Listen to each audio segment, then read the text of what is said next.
The next award for the afternoon today is the Trident Award for Young Innovative Entrepreneur of the Year. And this goes to Mr. Harman Singh. Could I request Ayush Manjal to come up on stage and please read the citation.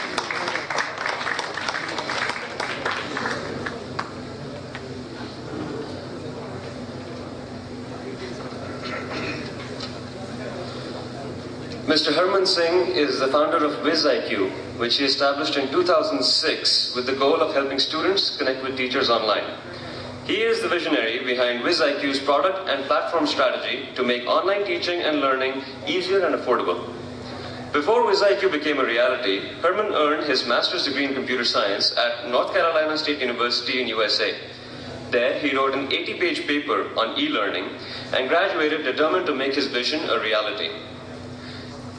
He founded Autogen Technologies in 2002, the company that later became WizIQ. The company was initially set up in Raleigh, North Carolina, USA, creating customized e-learning software for colleges in America. In 2006, they ventured into new technologies, keeping education via the internet in mind. And the first round of funding came in 2006 from Indian Angel Network, New Delhi. That's when Autogen Technologies shifted headquarters from Raleigh, USA to Chandigarh, India. WizIQ was launched in 2007 and the revolution in online education had started. The same year, WizIQ closed another round of funding when India's largest education technology company, Educom, invested in WizIQ. WizIQ today is being used by 20 lakh students and 1.5 lakh educators from all over the world to teach and collaborate at any time. More than 50,000 live classes take place through WizIQ each month. Harman enjoys spending most of his free time passionately debating the next step for WizIQ with his team and enjoying traveling to faraway lands. With a positive attitude, creative thinking, and a passion for excellence in e-learning technologies, Harman is destined to scale great heights.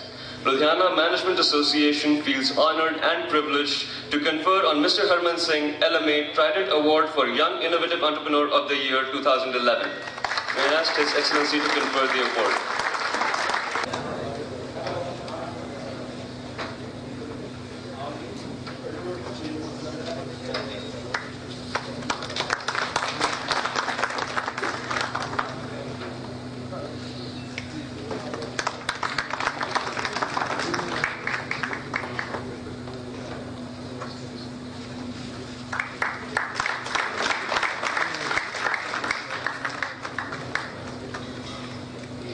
I now invite Harman to say a few words, please.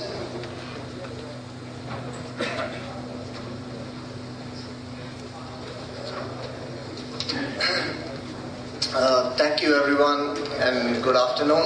I was born and brought up in Ludhiana in a business family. My father has been a small business owner and did a decent job building it. I grew up here hearing about Hero, Oswal, Vardhaman, Mahindra & Mahindra, and then later Airtel, and that all these companies were started by Ludhianavis. I had grown to a point where I wanted to explore the world. But until then, I hadn't been to any other city outside of Punjab except Delhi. So for the first time in my life, I took a flight to America. I saw a new culture, took a new education, and for the first time learned about things outside of Ludhiana. I started a business, built it, came back, and traveled India. I saw all the major cities, interacted with business people, met with financial investors, made deals, and saw it all unfold. But in no city, in India or anywhere in the world, did I find so many star entrepreneurs. That made me feel two things. One, that I felt proud. Proud because I felt that I was from a city from where such great heroes came from, a city that truly celebrates entrepreneurship. So this award is very special to me. Thanks to LMA for recognizing my work, and at the same time, thanks to my family and friends who've supported me along the way. But more so, thanks to another entrepreneur who spent several years helping me build this business, who unfortunately passed away last year. His name was Harbir. He was a very dear friend. Coming back to my second feeling, it was of curiosity. Curiosity because I could not figure out how this city could produce so many entrepreneurs consistently. Although I haven't found answers, I've found clues. One clue is that entrepreneurs need heroes to look up to and live up to. When heroes are right here in the city, creating stories that happened at home, or right next door, entrepreneurship thrives. And so, we need to keep this fire of entrepreneurship burning. Whether the industry is that of manufacturing, telecom, or the internet, The fire needs to keep burning. The heroes need to keep coming. Thank you.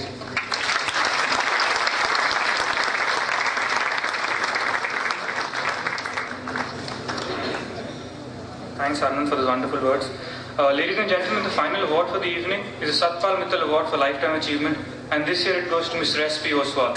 Could I request Ms. Mridula Jain to come and read the citation?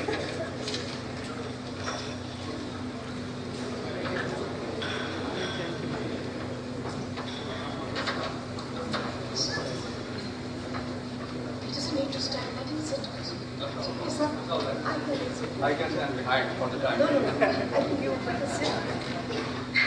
This is Lifetime Achievement Award. I think we have the honor for him to sit also. No problem. And I am really glad and honored myself to read your citation, sir. Thank you. Mr. Shripal Oswal, Chairman of Vardhaman Group, holds a master's degree in commerce with gold medal from Punjab University, Chandigarh. Born in 1942, he has over 45 years of experience in the textile industry. His entrepreneurial drive, leadership vision, values have led Vardhaman Group to great heights with the largest yarn manufacturing capacity in the country, having over 8,50,000 spindles.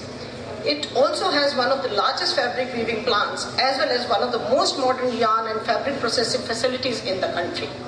The group, under his able stewardship, has achieved a turnover of over $1 billion, that is Indian rupees 5,500 crores, and employs around 25,000 people in various plants spread across 5 states in the country.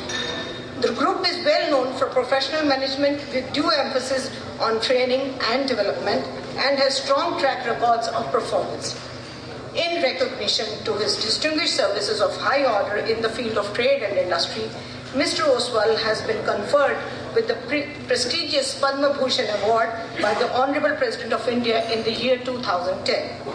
Apart from being the chairman and managing director of several Vardhaman Group of companies, Mr. Oswal is director, UTI Trustee Company Private Limited, member Industrial Advisory Council, Government of Madhya Pradesh.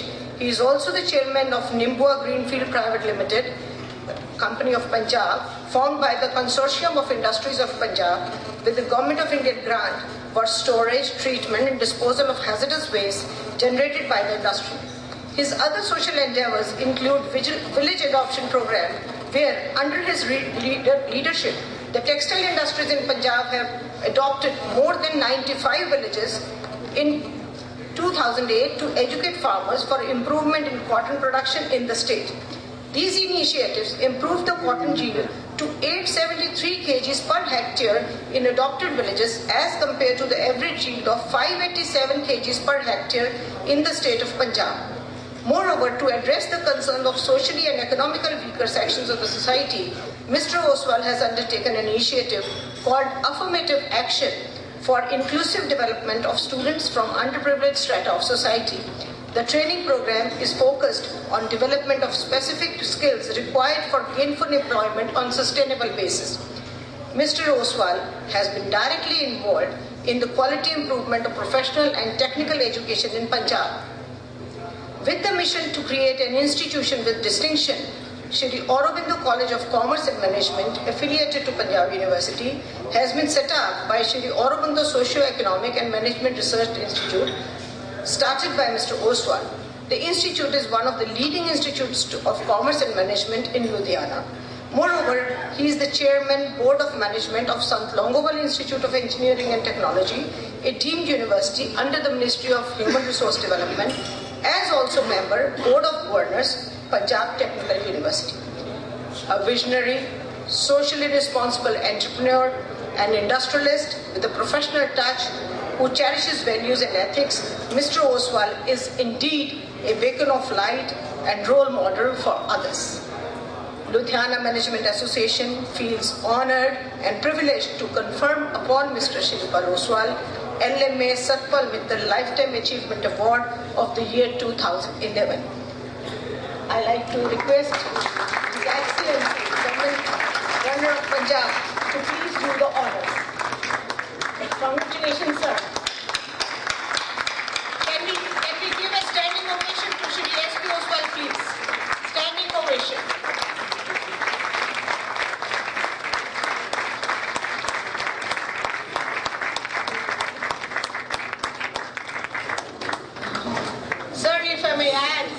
Jain community is proud of you, sir. North of India, yes.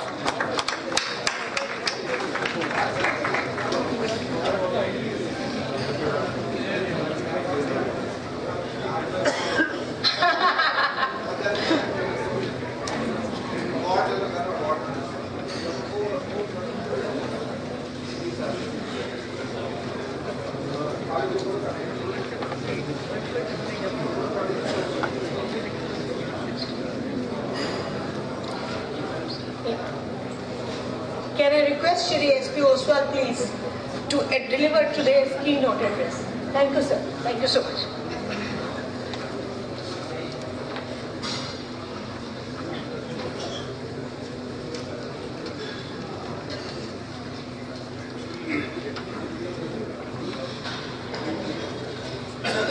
His Excellency, the Governor of Punjab, Shri Shivraj Patil ji, President of LMA, Mr. J.R. Singhal, Secretary Mr. Kamal Vadera,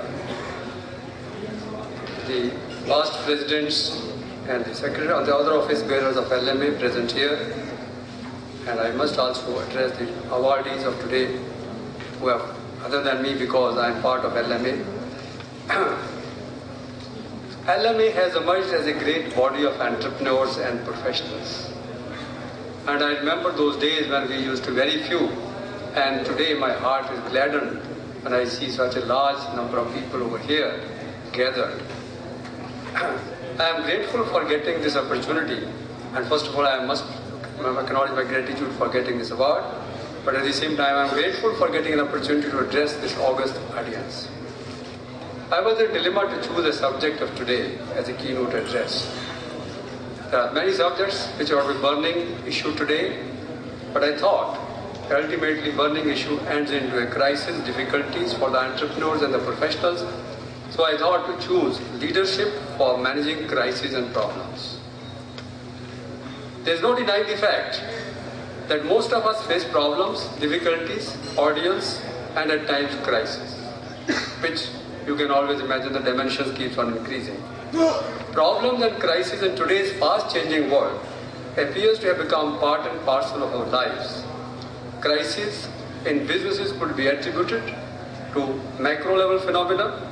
It may include changes in public policy, world economic downturn as we are faced today, disruptive technologies, which also keeps on haunting us, natural calamities, paradigm shift in social and political behavior, and many others. There are some endogenous factors also which are more internal to the systems or the organizations that we do run. These could include competitive pressures, competence pressures, labor issues, host of such matters that cause internal conflict and demoralizations, structural nature problems that we face day in and day out. Businesses are susceptible to any infinite number of factors, forces and influences, and thus it has to be prepared to encounter any eventuality coming from any source. And this has been my experience for the last 45 years. Leader may be entrepreneur himself or a professional CEO, has to develop capabilities to deal with such problems which have the potential of harming the business interest if remain unattended. Normally, what I find that there are 4 different types of responses that we do indeed face in our lifetime to a crisis when it comes to us. First is that we will not take cognizance of it. We hope that the devil disappears. This is a cold indifference. We simply do not want concern to grow on our minds and want to live at ease. We remain oblivious to this. This I may call willful blindness. I am borrowing this word from the author Margaret Heffernan, who has written the book under the title Willful Blindness. The second response is that we recognize the symptoms and are informed about the facts, but we are not looking into the dimensions and gravity. We water it down with a fond hope that it does not affect me so much. This is escapist attitude. If the nature of the problem is such that it affects one and all, as sometimes it happens because of government policy, it affects more than one, not only me but maybe all the others, in the locality or in the business, then we take it for granted that someone else will solve it and I am one among all, why should I bother? This is also, in my view, an escapist approach. A third response to any crisis is when we get completely paralyzed, become dysfunctional by the gravity of the problem that we face or the crisis. We may even develop tendency of insipidity and gradually are driven into thoughtlessness and inaction. We are stuck into immobility. We may lose our normal capacity of cognitive analysis and to act decisively. We fall into a stage which I call stupor. We may try to fiddle with confused thinking and disoriented mind, lack of individual mental strength. Now this is one of the weaknesses which sometimes we do develop. Lack of individual mental strength coupled with the absence of organizational resourcefulness and processes allow the problem to continue and keep hurting the interest of the enterprise because we are in a stage of stupor. The fourth response is fight and not flight. Initial shock of a problem could be hard, but the quality of resilience restores the balance and equanimity in the leader. He has developed the philosophical poise of mind which lends him the capacity to contemplate quietly, assimilate and synthesize the dimensions, facts about the emerging situation and formulate strategy to deal with the short and long term of the problem. This will help him to mitigate the immediate impact and finally to move towards finding out a right solution. I must emphasize here that most problems, particularly the serious issues, reach and end with the CEO. He is a leader in every organization, whether it's a business or any other organization, maybe tomorrow, political institution, who is responsible to set in motion the process of thought and resolution. His role and responsibility undoubtedly is of paramount importance. At times he has to undergo the trauma of the crisis himself. He alone has to bear the brunt. Do not be intimidated as leaders you are. We as leaders are meant for that. I am reminded of the famous advice given by King Philip to his son Alexander the Great. King is always alone. As leaders, in my view, only the fourth approach is right, but it needs to be cultivated through experience and practice. At the younger age, one will learn not to ignore, as most of the managers and professionals here I am seeing are emerging entrepreneurs or have emerged entrepreneurs and young, or to ignore or get away from problems coming in the way. Rather, the attitude of taking the bull by the horn will stand you in good stead. Leaders should not in any way dampen the spirit of any member of the organization who comes forward to share a problem. Invariably what happens, that somebody comes with a problem, upsets us, and we start discouraging him. So this is what I mean. So rather the leader should show an attitude of understanding and engagement. Should the messenger attitude may eclipse many of the issues that may come otherwise to him, organization will suffer from inaction and magnitude of the problem may increase. Is it not like a disease in the human body? By remaining ignorant, the disease rarely gets cured. Leaders should always be willing to give access to those who honestly come forward with what they think about the problem areas than only those who indulge in psychophancy. It should be the habit of the leader to give priorities prudently to what is irksome than what is convenient. Now I come to the last part of my address. What are those attributes that are required to develop a character that makes a leader a crisis handler? So I am giving the name crisis handler. First is the courage. He possesses conviction that I am here to attend the problem. As a leader I am, it's my responsibility to attend the problem. He has self-confidence and remains imperturbable while tackling issues that can be disconcerting. Second, openness. He is approachable. He doesn't show feeling of contempt to those who bring problems that business faces. He is a good listener and can ask relevant questions to size up the issues. Third, analytical skills and comprehending capacity. What is symptom today may not be a real problem. So that is why he has to analyze and comprehend, going into the depth of all related issues and develop a mental capacity to comprehend The dynamics of a situation is an adroitness of a leader. Confined to the immediate manifestation may prove to be misleading, as sometimes you get caught into that. Invariably complicated problems sometimes require multiple approaches and need longer period. What is important is a capacity to persevere. So the fourth attribute of a personality is perseverance and tenacity. This is a very important attribute of leader's personality. He may have to live with a problem for a longer period.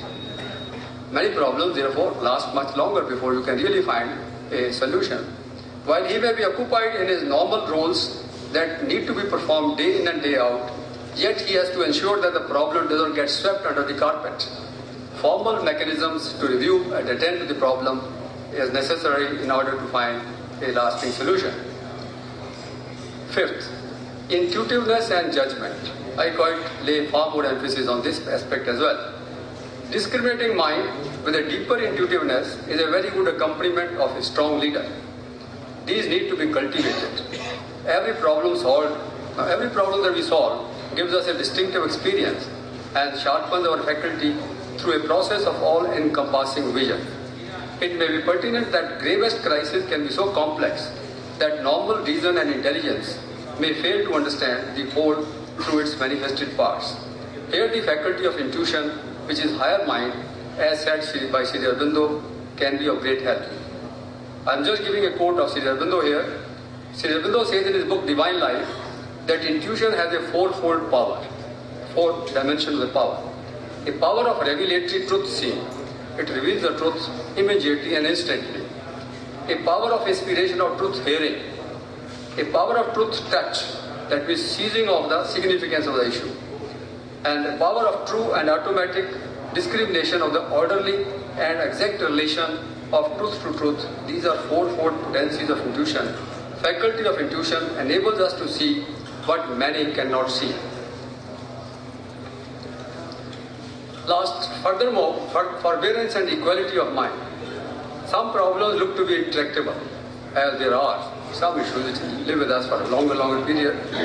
These may require innovative approaches. At times, few failures have to be accepted. Iterative discussions and debates or to grapple with issues will call for patience, self-control, and a subtle mind. The radical and surgical solution might have to be accepted. Leaders have to accept and adapt. The stubborn crisis might sometimes frustrate, but the quality, whatever Holy Scripture Gita sets out as equality of mind in chapter 5, which helps the person to keep his deep involvement while he is possessing undisturbed mind, stable and unbewildered mind. Virtually, the strength of the character that has to be acquired through practicing problem solving, crisis handling, as an author, which I am quoting now, Malcolm Gladwell, in his book Outlier, that it is the practice that brings excellence. I am just giving you this as a small. He says that achievement is talent plus preparation. So it is not innate talent but preparation. Preparation is practice. The problem with this view is that the closer psychologists look at careers of the gifted people, the smaller the role innate talent seems to play. That means talent alone does not solve problems, and the bigger the role preparation, that is the practices, seems to play. He further states that in fact researchers have settled on what they believe is the magic number of the true expertise, that is 10,000 hours of practice. He has invented this number. So crisis handling, problem solving thus also calls for great practice of establishing problem, the cause, probable cause or accountable cause, discussing changes or conflicts, seeking remedial measures. More we repeatedly do as situations demand, better prepared are we. And finally, I'll conclude by saying that the best lesson in crisis handling is to develop coping strategies and not capping attitude. Thank you very much. Thank you, Mr. Oswal. I would request all the 4 awardees to please come here on the dais to have a group photo with His Excellency.